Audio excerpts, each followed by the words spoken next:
तो खास बुलेटिन में आपका स्वागत है। मैं हूं डिम्पी कालरा। तो आज सुबह सुबह अगर आप देखेंगे तो एसजीएक्स निफ्टी करीब 50-60 अंकों के आपको तेजी दिखा रहा है और ये अच्छा पॉइंट है कि 17,600 के ऊपर आप अभी निफ्टी को देख पा रहे हैं, एसजीएक्स निफ्टी को। लेकिन जो बाजार खुले हैं उससे एशियन मार्केट से काफ़ी सपोर्ट मिल रहा है। ज़्यादातर एशियन मार्केट्स ठीक है आज जिनमें कामकाज हो रहा है। हालांकि जापान के बाजार आज बंद है, लेकिन हांगकांग का बाजार जिसको हम काफ़ी क्लोजली ट्रैक करते हैं उस मार्केट के अंदर हमको अच्छी बढ़त देखने को मिल रही है। एक और बात, कल जब ग्लोबल मार्केट्स के हिसाब से देखेंगे तो यूएस के अंदर भी अच्छी रिकवरी हमको बनती हुई दिखी है। नेस्डेक के फ्यूचर्स वगैरह तो सब डाउन थे और कल जो फेड के मिनट्स आए तो बाद में थोड़ी रिकवरी भी हमको आते हुए दिखी। नेस्डेक करीब हरे निशान में जाके बंद हुआ है और इसकी जो क्लोजिंग है वो 11,500 के ऊपर की क्लोजिंग है। बहुत इंपॉर्टेंट है ये क्लोजिंग और इसी वजह से आज ज़्यादातर आपको ग्लोबल मार्केट्स ठीक दिख रहे होंगे। जो कि डाउ है, जो कि एनर्जी बेस्ड इंडेक्स है, क्योंकि कल वहाँ पे क्रूड के अंदर थोड़ी गिरावट आ रही थी, करीब 81-82 तक पहुँच गया था क्रूड। इसकी वजह से आपको पूरी तरह से रिकवर होता नहीं दिख पाया। और S&P 500 जो कि छोटे मझोले शेयरों का इंडेक्स है वो ऑलमोस्ट सपाट ही जाके बंद होता हुआ दिखा। कल कुछ इंपॉर्टेंट बयान जो निकल के आए सामने वो मैं आपकी स्क्रीन पर एक बार लेके आता हूँ। अभी आपके सामने वो सारे पॉइंट आते जाएंगे, क्योंकि फेड के जो मिनट्स आए हैं उन्होंने कहा कि महंगाई को लेकर अभी भी चिंता काफ़ी ज़्यादा है। उन्होंने कहा हमारा जो रोड मैप है वो है तो इस चीज़ को कम करने के लिए ही, लेकिन फिर भी महंगाई अभी भी काफ़ी ज़्यादा है। 2% के लक्ष्य के काफ़ी ऊपर है। ये 2% का लक्ष्य उन्होंने रखा हुआ है। पिछले 3 महीने में महंगाई के आंकड़ों से कुछ राहत मिली है जो उन्होंने स्टेप्स उठाए हैं। यही स्टेप एमपीसी की बैठक में भी आए थे, जब आरबीआई गवर्नर ही कह रहे हैं कि जो हमने काम किया उसको हम आगे भी देखना चाहते हैं कि उससे कितना इम्पैक्ट आ रहा है। अभी कोई उनको जल्दी नहीं है किसी तरह की ब्याज दरों को स्पीड से बढ़ाने की। यही बात फेड के मिनट से भी क्लियर होकर आ रही है। तो दोनों के देश के बड़े सेंट्रल बैंक के जब मिनट्स रिलीज हुए हैं आरबीआई और फेड के, दोनों का लबोलबाब यहीं आके रुक रहा है। इससे एक पॉइंट और है कि महंगाई को लेकर जो फाइट है वो अभी भी चल रही है।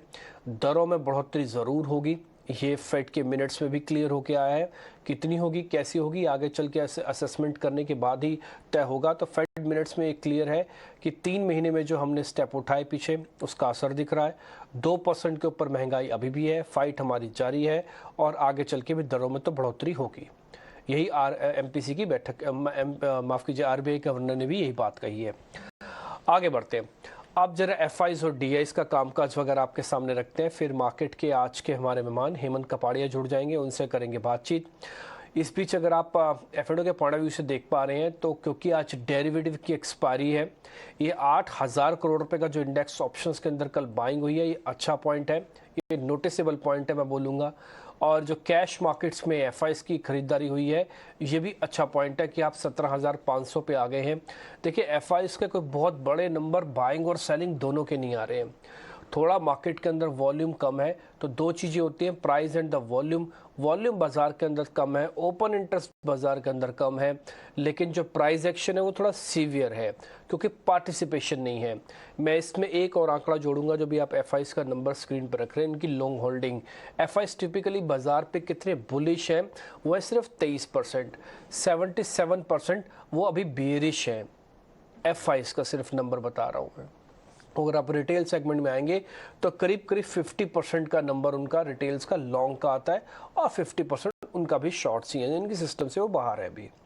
तो कुल मिला के बाजार को थोड़ा सा एक एफआईस का पुश चाहिए, पॉलिसी का पुश चाहिए इस रेंज के अंदर, नहीं तो ये जो डाउन चैनल बना हुआ है बैक टू बैक हम अपने सपोर्ट्स को ब्रेक करते जा रहे हैं। आगे बढ़ते हैं। हेमंत कपाड़िया इस बीच हमारे साथ जुड़ चुके हैं, उनसे जरा समझते हैं कि इस तेज़ गिरावट के बाद बाजार को क्या सपोर्ट मिल जाएगा 17,500 के आसपास। हेमंत बहुत शुक्रिया, थैंक यू वेरी मच समय देने के लिए। बहुत सारे इंडिकेटर्स ये कहते हैं कि बाजार वीक है, इसमें कोई सेकंड थॉट नहीं है, लेकिन कुछ इंडिकेटर्स अब ओवरसोल्ड भी हो रहे हैं। जैसे एफआईस की होल्डिंग कम नहीं हो रही है, बढ़ भी नहीं रही है। वॉलेटिलिटी इंडेक्स थोड़ा बढ़ा हुआ है, तो शायद टूटेगा तो कुछ हेल्प मिल जाएगी। आपका अपना असेसमेंट क्या कहता है सर?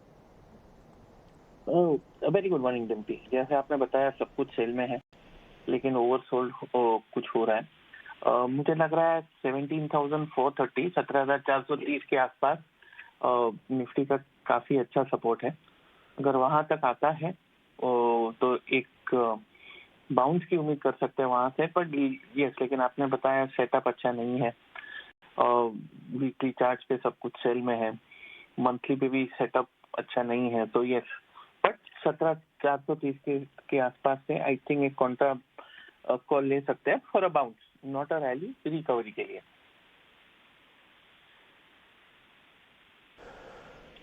ओके, ठीक है। ये एक सिर्फ बाउंस के लिए होगी, बहुत स्मार्ट रिकवरी तो नहीं आएगी। तो सर फिर एक चीज़ आपसे पता करना चाहते हैं, हालांकि थोड़ा प्रीमेच्योर है कहना, क्योंकि एसजीएक्स निफ्टी आज 60 पॉइंट ऊपर आपको दिख रहा है, फिर भी आप डेरिवेटिव एक्सपायरी को कहाँ पे देखते हैं, किस रेंज में देखते हैं?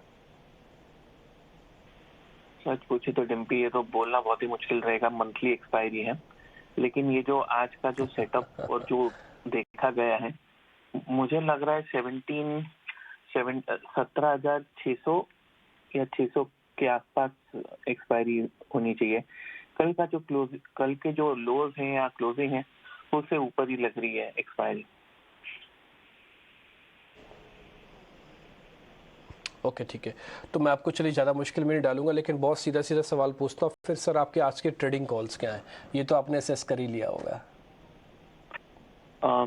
HDFC बैंक पे सेल रहेगा, 1615 पे सेल, 1623 का stop loss, target 1599, intraday sell call रहेगा। स्टॉक ने कल एक रेंज में से ब्रेकडाउन दिया है, 55 डे एक्सपोनेंशियल मूविंग एवरेज के नीचे भी बंद दिया है, तो HDFC बैंक पे प्रेशर रहेगा सेल।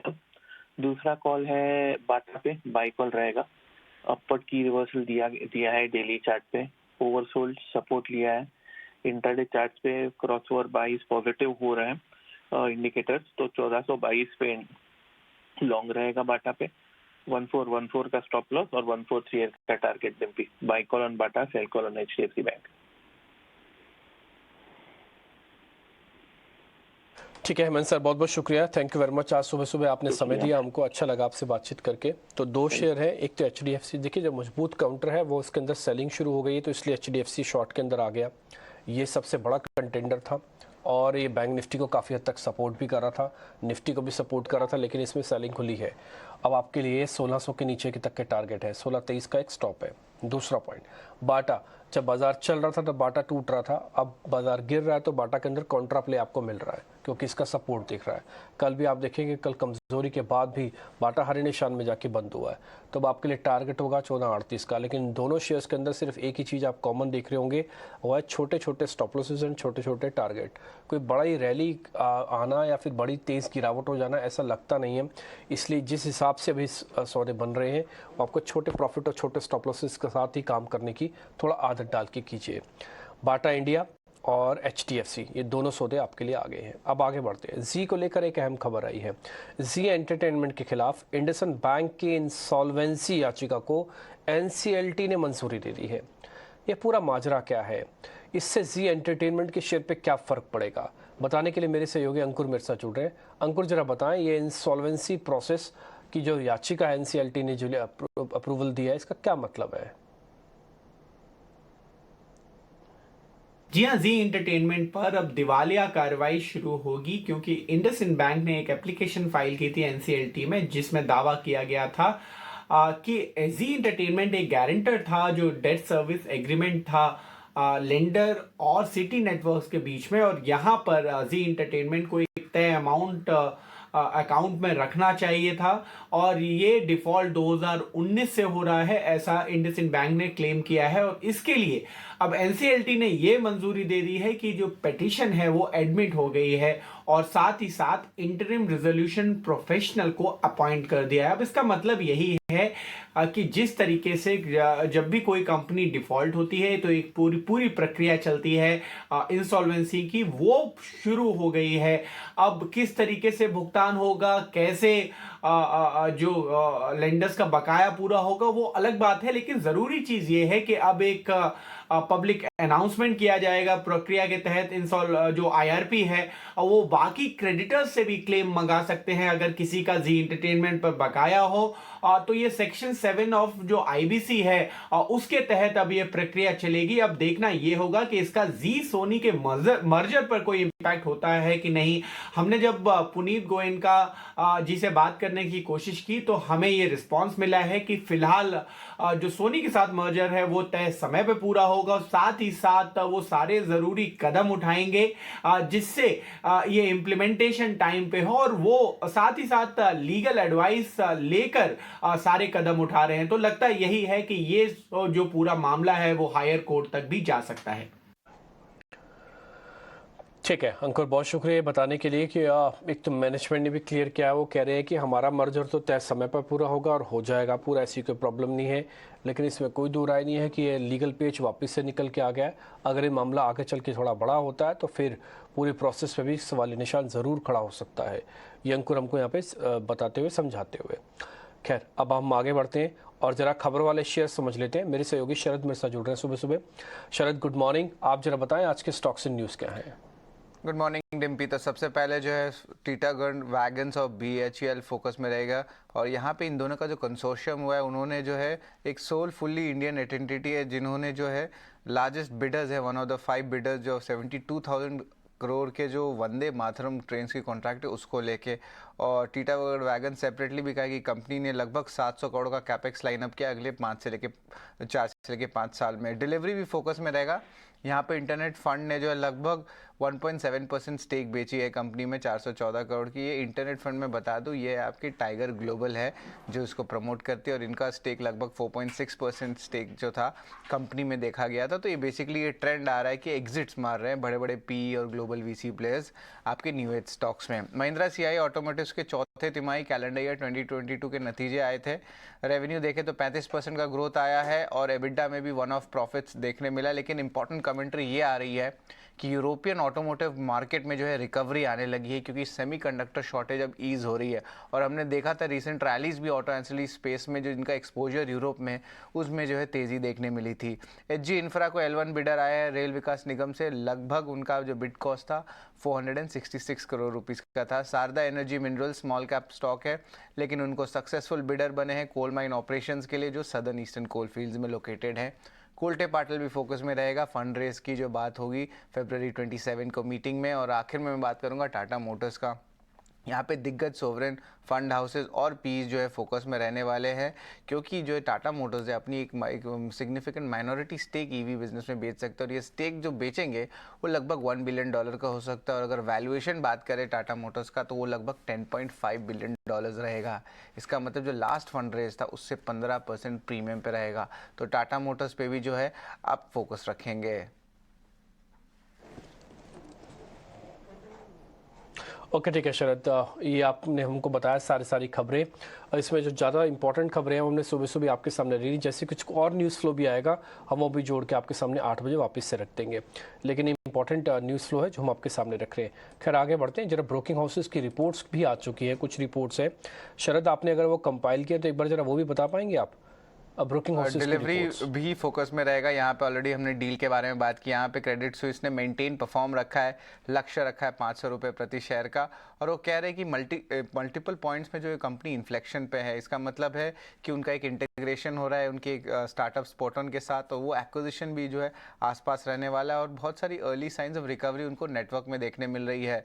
तो ओवरऑल जो है ऑपरेशनल परफॉर्मेंस यहाँ से सुधरने का जो है चांसेस है। JP मॉर्गन भी है TVS मोटर्स पे, उनकी राय है मेंटेन ओवरवेट का लक्ष्य है 1330 रुपये प्रति शेयर का, और ये ओवरवेट रखे हैं। और क्योंकि स्ट्रॉन्ग अर्निंग्स ग्रोथ देखी गई है अगर कंपेयर किया जाए PS के साथ, और वैल्यूएशन मल्टीपल को भी बढ़ाया गया है TVS के लिए 27 टाइम्स किया है, और उन्होंने मार्क किया है कि TVS मोटर का जो मार्केट शेयर है वो 20% के ऊपर जा सकता है इस साल के एंड तक। तो ये एक इंपॉर्टेंट ट्रिगर रहेगा स्टॉक के लिए।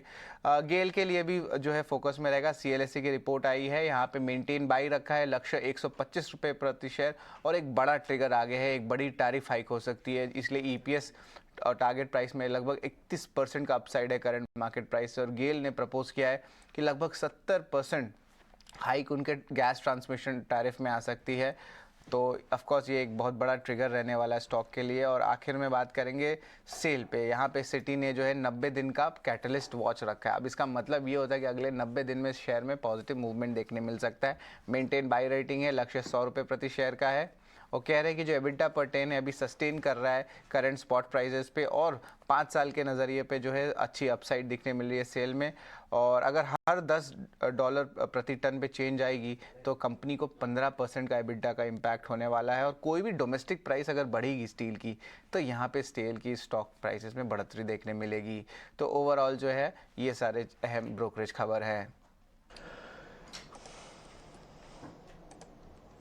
ओके ठीक है शरद, बहुत शुक्रिया ये आज सारे सुबह सुबह ये बताने के लिए कि खबरों वाले शेयर्स कौन से हैं और आज के ब्रोकिंग हाउसेस की रिपोर्ट कौन सी है। एक छोटा सा ब्रेक लेते हैं, ब्रेक के बाद जब लौटेंगे तो कमोडिटीज मार्केट का पूरा हालचाल आपके सामने रखने वाले हैं।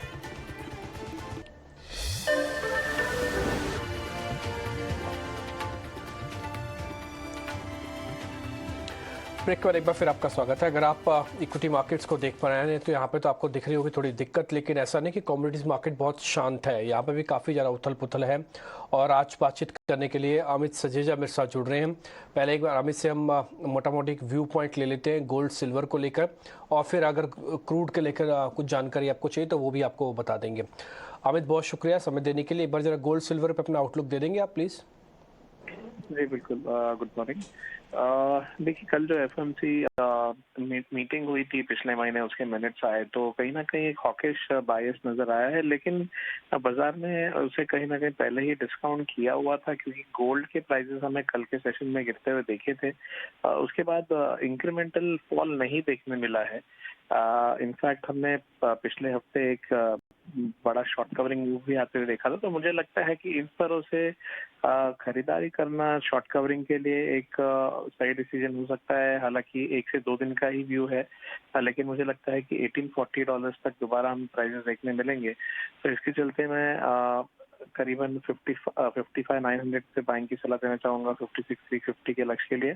सिमिलरली चांदी में भी 64,000 के जो स्तर हैं वो इम्पोर्टेंट हो सकते हैं, और इसके चलते मैं बाइंग की सलाह देना चाहूंगा 65,200 के करीब, और एक बार शॉर्ट कवरिंग मूव 66,000 के ऊपर की स्तर दिखा सकता है।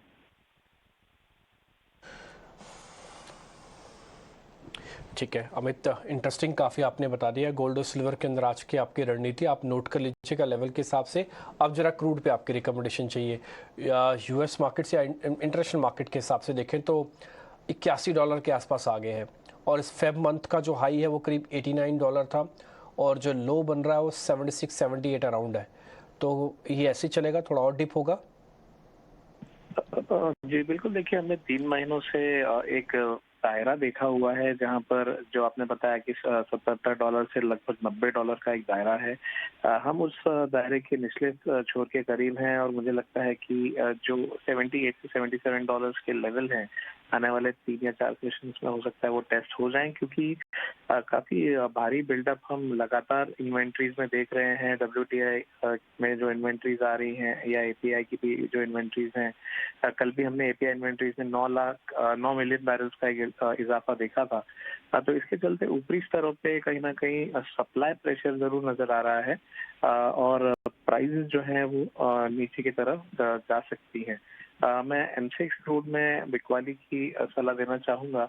मेरा मानना है कि 6,300-320 के करीब बिकवाली कर सकते हैं। नॉन साइड में 6150 एंड पॉसिबली 6,080 तक के लक्ष्य भी लिए जा सकते हैं।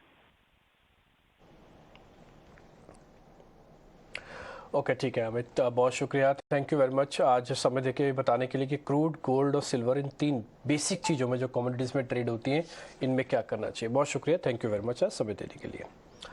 खैर आगे बढ़ते हैं, फिलहाल इस कार्यक्रम को यही समेट रहे हैं, लेकिन जब अगला कार्यक्रम होगा तो उसमें हम पूरा लंबा विश्लेषण करने वाले हैं। आज वादा की एक्सपायरी है, फेड के मिनट्स, RBI के मिनट्स आपके सामने हैं, तेज़ गिरावट आई हुई है, क्या करना चाहिए समझेंगे